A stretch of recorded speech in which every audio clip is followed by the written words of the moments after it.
Sandeep Kumar Gupta, Chairman Scope and Chairman and Managing Director GAIL India Limited. Grateful to him for the invite. In his brief discourse, he traversed significant aspects, opportunities and challenges before public sector. Shri Brajesh Kumar Upadhyay, Vice Chairman Scope and Chairman Managing Director Goa Shipyard Limited. He keeps low profile and we have to be watch out. Those who keep low profile are extremely impactful.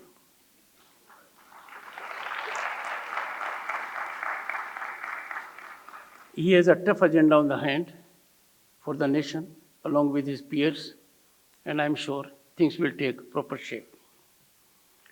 Sri Atul Soptiji, Director General Scope, nothing happens in Scope without him.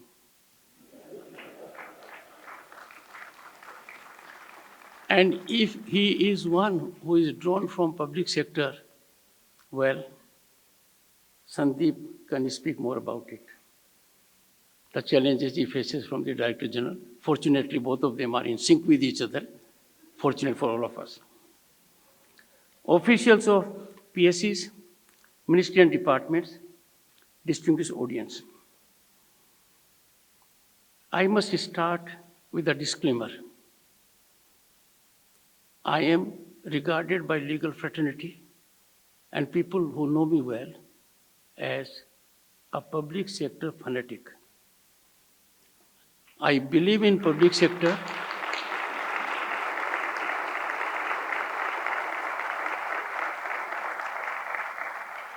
because of its talent, commitment, direction and accomplishments.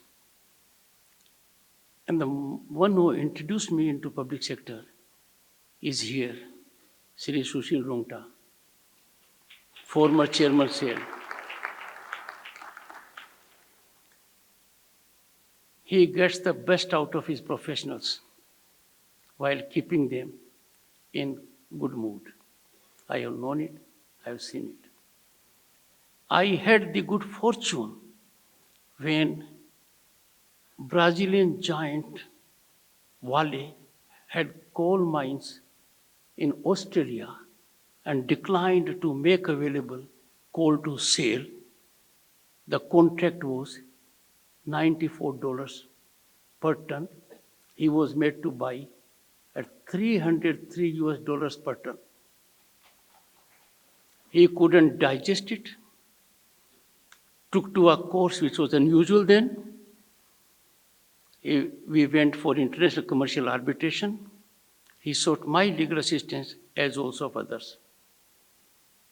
When a critical issue came, because Vale had invoked force majeure because there were floods, he said, there is one gentleman in SAIL who has retired, will seek his services. And I think we got an award of 167 or 176 million dollars, and the amount actually came into his coffers.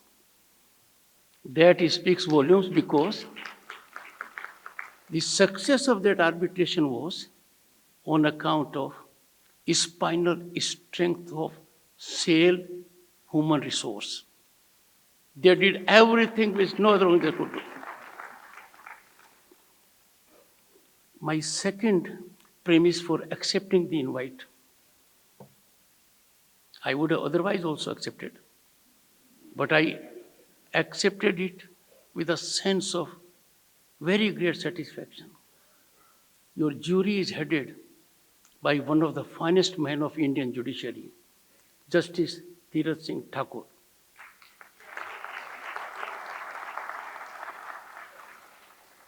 Anything that carries his stamp is bound to be suffering most tough evaluation.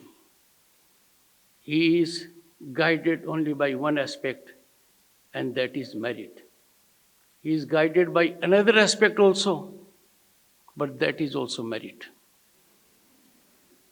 So I know each one of you who have got the embellishments today, can take great pride that they reflect not only your hard work, not only your great achievements, not only your exemplifying commitment to duty, but also a stamp of jury chairman, Shri Tirth Singh Thakur, former Chief Justice of India. Having overcome this disclaimer, I must indicate to you, it was a hurdle to me to be associated with public sector. I was Governor State of West Bengal, and Steel Makers of India had a conference, and they invited me. I looked at them. I had appeared against them virtually in most cases. So I told them, if I ever have the occasion to be senior advocate again, which has been constitutionally deprived now, I said I will be away from public sector as a legal professional. I am therefore particularly beholden to the Indian system of making me vice president. I have not been put to test, otherwise I might have wavered and leaned for a good cause and rationale on public sector side.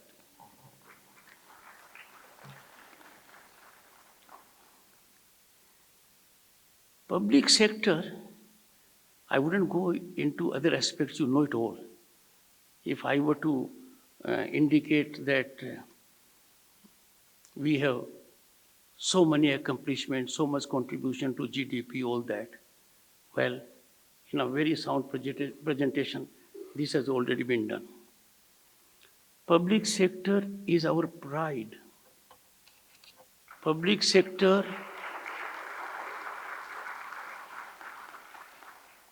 is spine of Indian economy, and you all are spinal strength of public sector. I want people at large, particularly the corporate sector, to know it. We need to give recognition to public sector, its human resource that is long overdue. When you take into account conditions of your peers, they are in geometrical situations. But when it comes to the table, you are far ahead of them. And I'm sure the nation is greatly benefiting thereby. The reflection made by our Prime Minister Shri Narendra Modi about public sector enterprises, and he reflected it as a visionary. He could realize your strength, and he therefore indicated public sector enterprise stands for profit. People have misconception. They associate public sector with liability. No. Go to the hard facts. Public sector does stand for profit. And the profit is not only in the balance sheet, the profit is in your massive contribution for societal upliftment and elements of society that matter to all of us. He goes on to say, profit and as social benefit. Imagine in a country like ours, 100 million gas connections being given to those mothers, sisters, nani, dadi, who were using a chula with fukni, tears in their eyes, feeding us. Prime Minister had a vision. The vision was executed by public sector, 100 million gas connections given free. Hats off to you, contribution. It's a transformational mechanism that has not only helped them wipe their tears, but it has strengthened them to dream, achieve big, and they are contributing for our economy. Look at the other aspect. Remember the days when going to a bank was a tough job. They would never be keen to open your account. If we come to the present statistics, 500 million accounts in general category, so well accomplished, a vision executed by public sector. No one else could do it. The benefit was to a nation which houses 1/6 of humanity. And what are the consequences? Because of this massive banking inclusion, thanks to efficiency of our public sector, we now have a transparent, accountable mechanism for transfer of money. It has been tested time and again. I am son of a farmer. 110 million farmers thrice a year get money direct in their accounts, thanks to public sector. You have not facilitated only the government machinery. You have really surcharged. You have given to farmers ability to receive that amount. And it has cut down interventions, leakage, corruption. The amount reaches directly. Again, congratulations to public sector. So, the Prime Minister further goes on to say, while continue contributing to economic fiscal capital that you do, he appealed, and which you have vindicated, to give back to the society by contributing and bolstering the social capital as well. He said so in the beginning of his tenure. He can now have sense of satisfaction that you have vindicated the trust which he reposed in you. Public challenge to public sector arises on account of some misconceptions. Fortunately, they are disappearing fast. I have great respect for the corporate world. They have talent. They are contributing for our economy. But I wish to indicate from this platform that if on the same table, for the same cause, if there are people from public sector and private sector, the private sector is looked up and leading the path.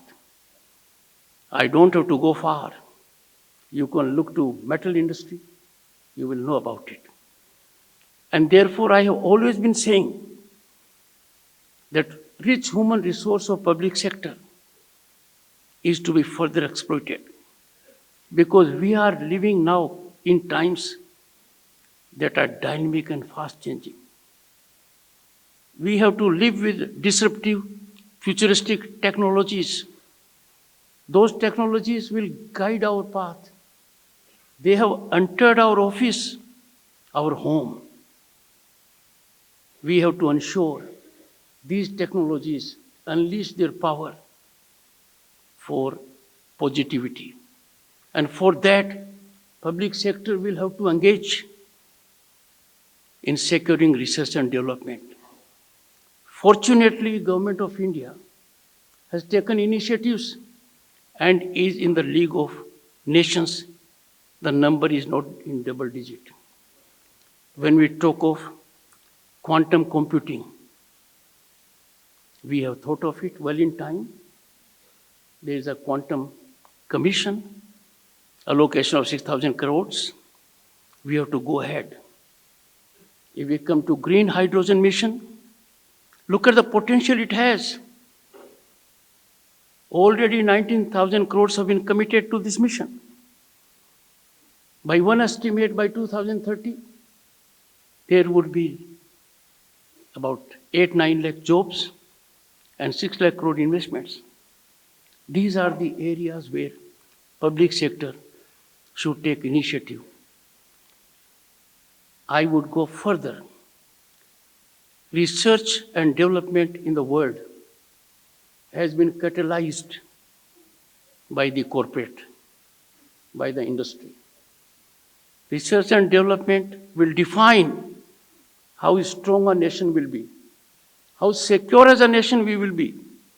I had the good fortune to address 3 international conferences on security aspects, focusing particularly on Indo-Pacific.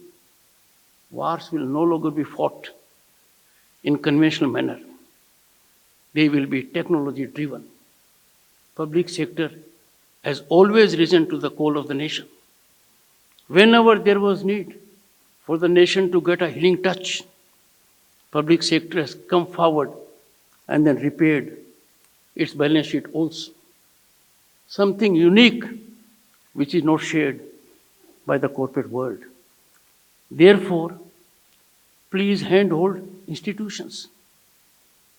I'm a strong votary of research and development. But I'm concerned somewhat when I look back. If government of India has given $5 million to an institute in the United States, well, we had money here. We are a country that was home to Takshila, Nalanda. The world was looking up to us. We must have focused on our own institutes. And just imagine another great big house gave $50 million. Foothold has been given to those institutions in the financial capital of the country. I appreciate the corporate leaders must have done it in a thoughtful manner. They must have looked at a global perspective.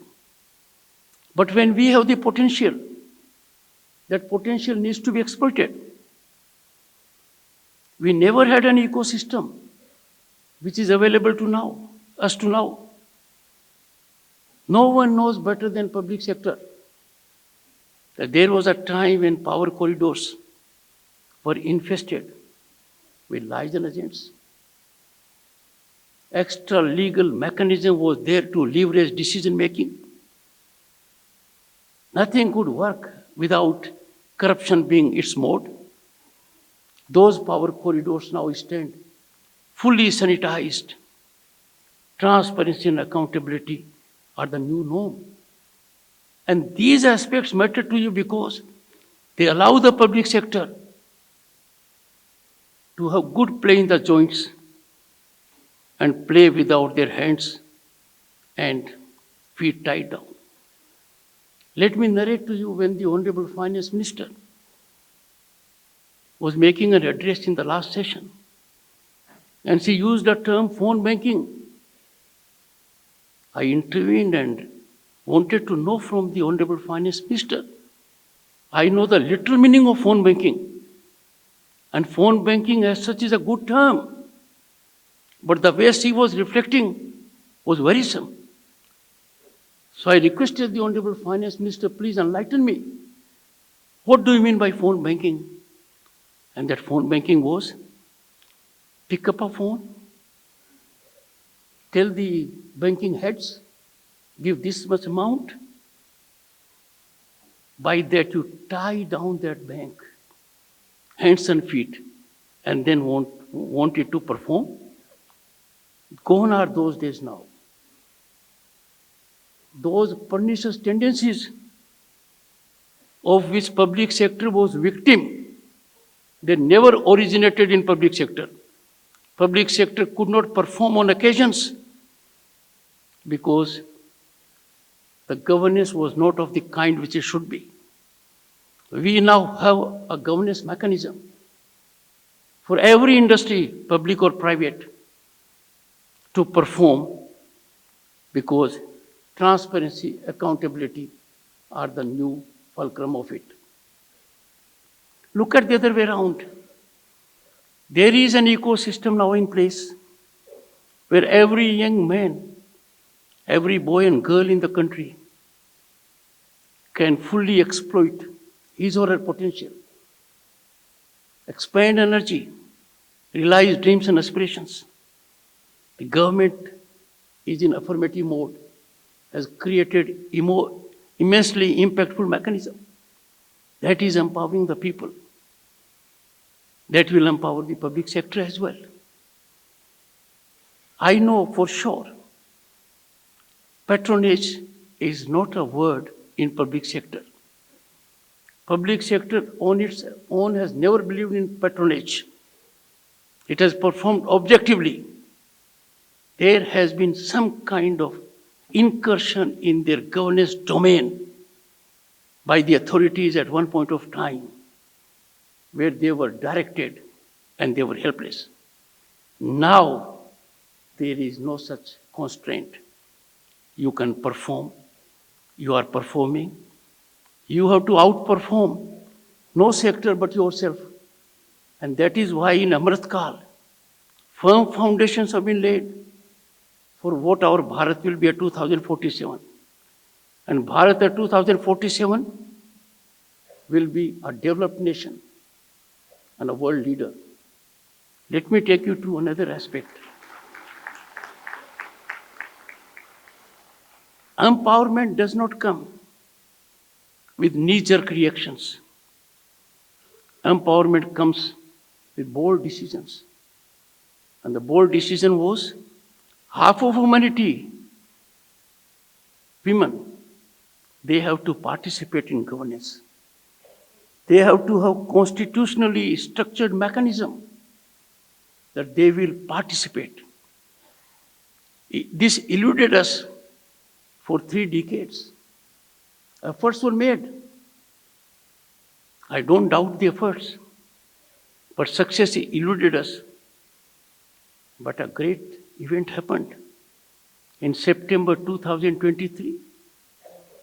September 20, 2023, Lok Sabha passed the historic, epochal bill providing for reservation to women to the extent of 1/3 in Lok Sabha and state legislatures. And this should be understood in proper perspective. And the proper perspective is the number will always be more than 1/3 because women can always contest from their usual seats, general seats.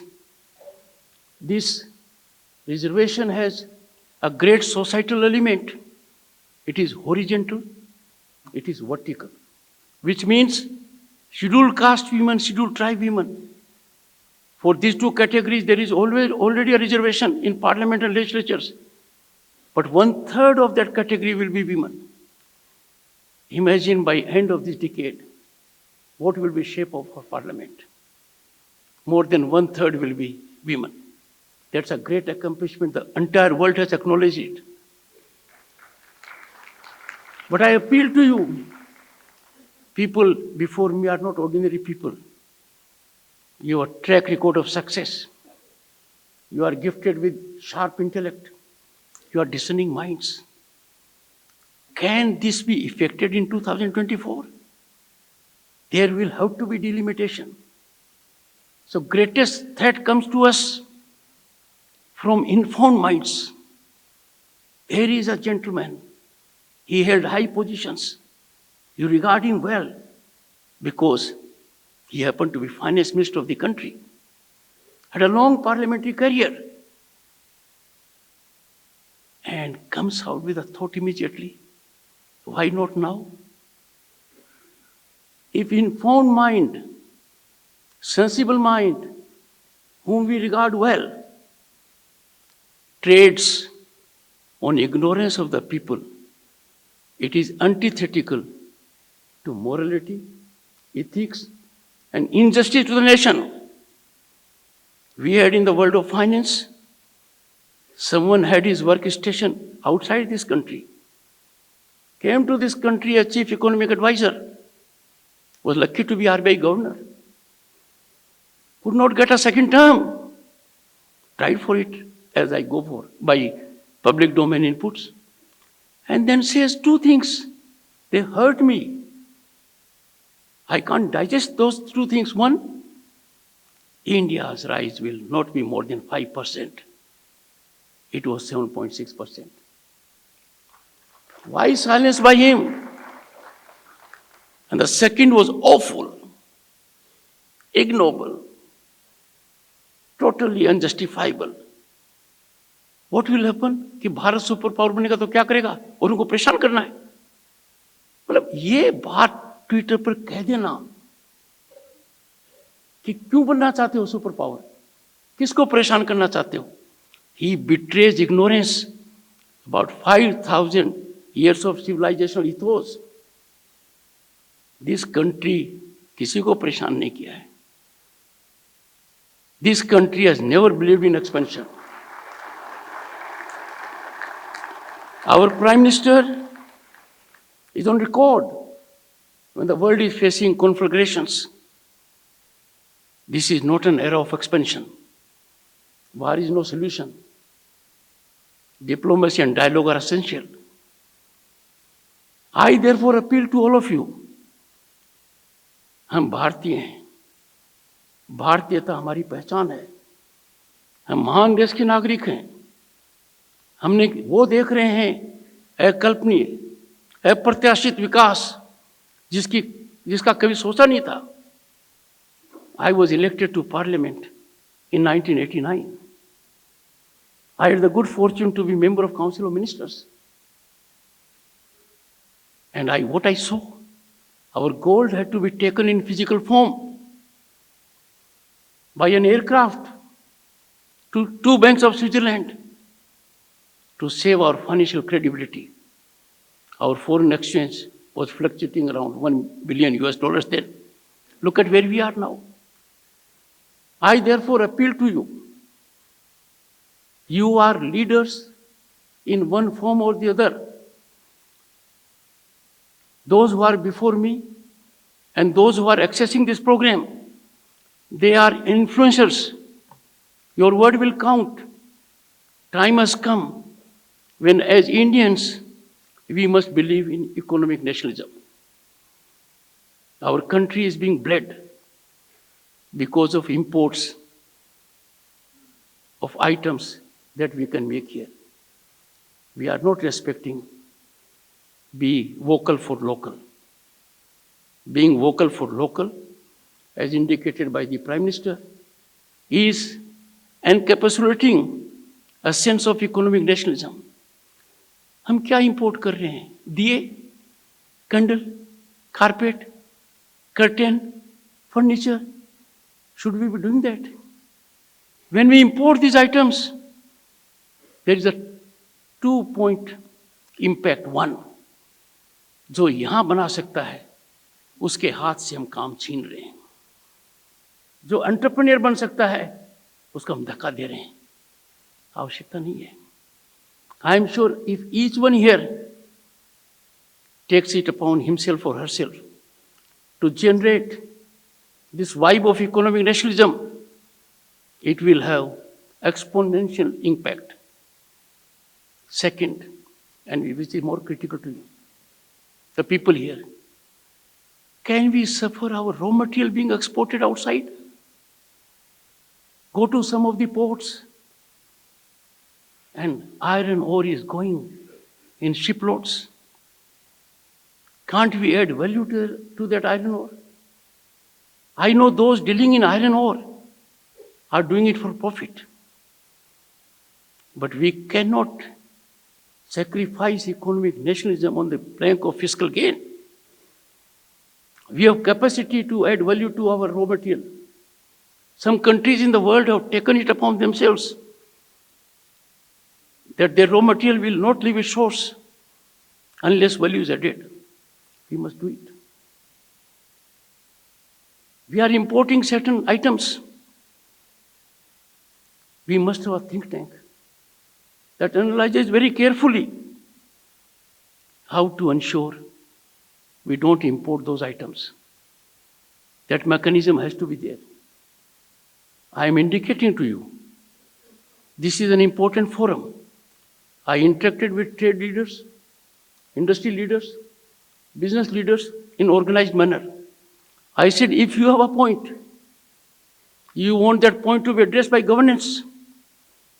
Put that point to me. After it has been filtered, after all stakeholders have conversed on one platform, we'll find a way out. I would greatly appreciate that if any one of you here has some input, please utilize this platform. Let it crystallize in the shape of a document. The legislature will come to your aid. The executive will be too happy. You never had a prime minister before, and I'm not comparing. I'm not going to compare. Others were great in their own respect, but this man is driven by innovation. This man is futuristic. He leaves nothing undone, and it is for you to see. Just reflect last 6 months. Did we ever imagine we'll have one of the top 10 convention centers in the world, Bharat Mandapam? Did you hear about it? G20? World leaders from all over the planet came here. Prime Minister received them. What was the backdrop? Sun Temple, Konark. And when they went through that gallery, they were exposed to 5,000 years of our civilizational wealth. And then immediately, P20 came, Parliament meeting of the G20. It was in Yashobhumi, another place where you can hold exhibition of any gigantic size. You can have car parkings of more than 3,000 plus. We had P20 there. Look at what has happened to our trains, our airports, our railway stations, our highways. The change is visible. But the greatest change that has occurred is in our digitization. Technology has made deep inroads, even in villages. And that is why when it comes to UPI, the world is saluting it. Countries are adopting it. Our transactions are 4 times in 2022 than that of combined transactions of USA, UK, France, and Germany. When it comes to adopting to technology, per capita internet usage is more than that of USA and China together. I therefore appeal to you, why some people set narratives as if nothing is happening in the country? I am not a stakeholder in politics. Politicians have freedom to play their politics. Let them set any narratives. But let them not shut their eyes to national interest. Our epochal achievements that are being appreciated by one and all. There was a time, as Sandeep ji indicated, that our economy is now number 5. I see it in a different perspective. Just a decade ago, our economy was fragile 5. Fragile 5. The world was concerned about us. What will happen to the economy of a country which houses 1/6 of humanity? We left behind Canada. UK, they ruled us for centuries. France. Then someone told me, sir, our culture doesn't allow that we leave somebody behind. We take everyone along. We are marching ahead. So, by end of this decade, we'll be marching ahead of Japan and Germany. When people talk, they must realize, and it's a very small category of people. But if their narrative takes center stage, and some of us choose to remain silent, the silence will ever resonate in your ears. हम उस समय चुप क्यों थे जब हमें बोलना चाहिए था? मुझे आपको ये कहना है कि आज का भारत बदल गया है. आज का भारत किसी का मोहताज नहीं है. आज का भारत देश हित को आगे रखता है. ये अंतर्राष्ट्रीय संबंध हो, ये देश में विकास हो. ऐसा पहले कभी नहीं हुआ था कि भारत के विदेश मंत्री से कोई प्रश्न पूछे और वो क्या जवाब देते हैं.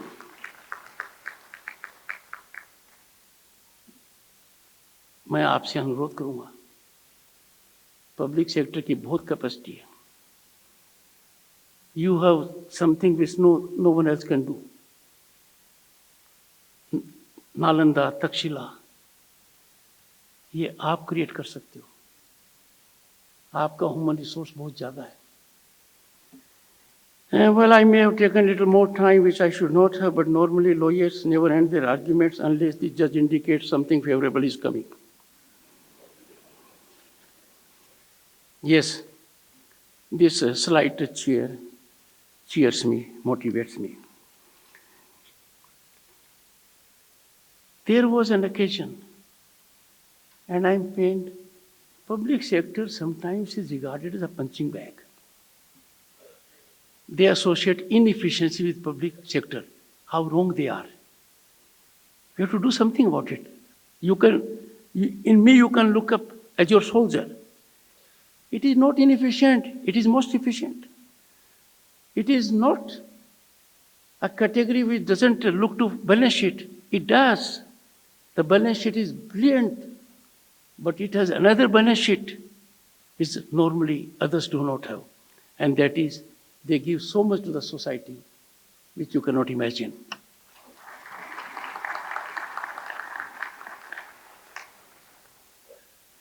If I look around, there was one public sector undertaking. That undertaking has made Tejas. That undertaking has made a helicopter.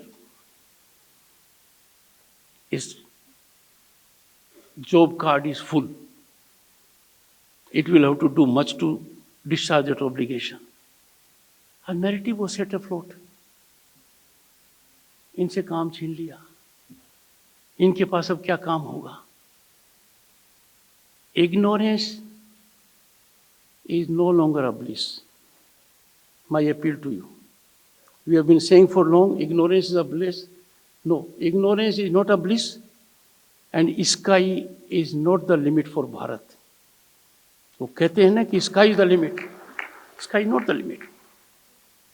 Chandrayaan 3 ने दिखा दिया है, और चांद के पास 15 लाख किलोमीटर चलकर हम चले गए फोर्टलेसली.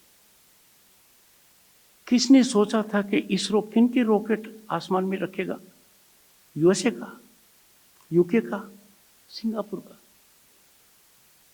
ये हमारी ताकत है.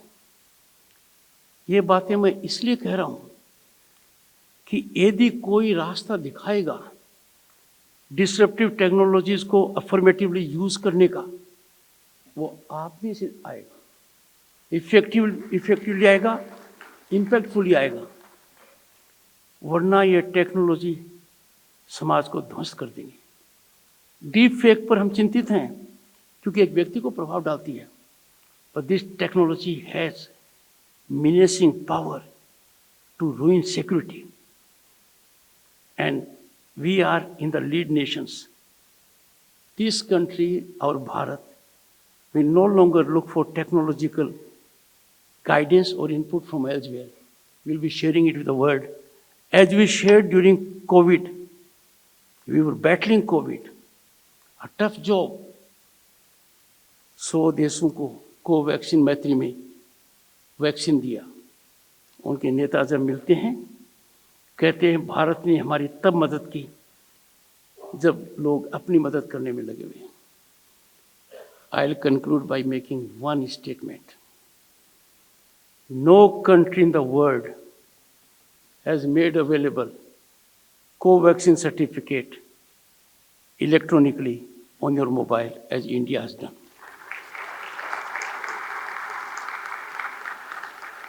And this I put to a topman from the Western world, that Excellency, you care for your paper industry. We are not as careful as you are. He was stunned. He thought this irrational mind is digressing. He couldn't make out why I was suddenly saying that in your country you take care of paper industry, but in my country this is not a prime concern.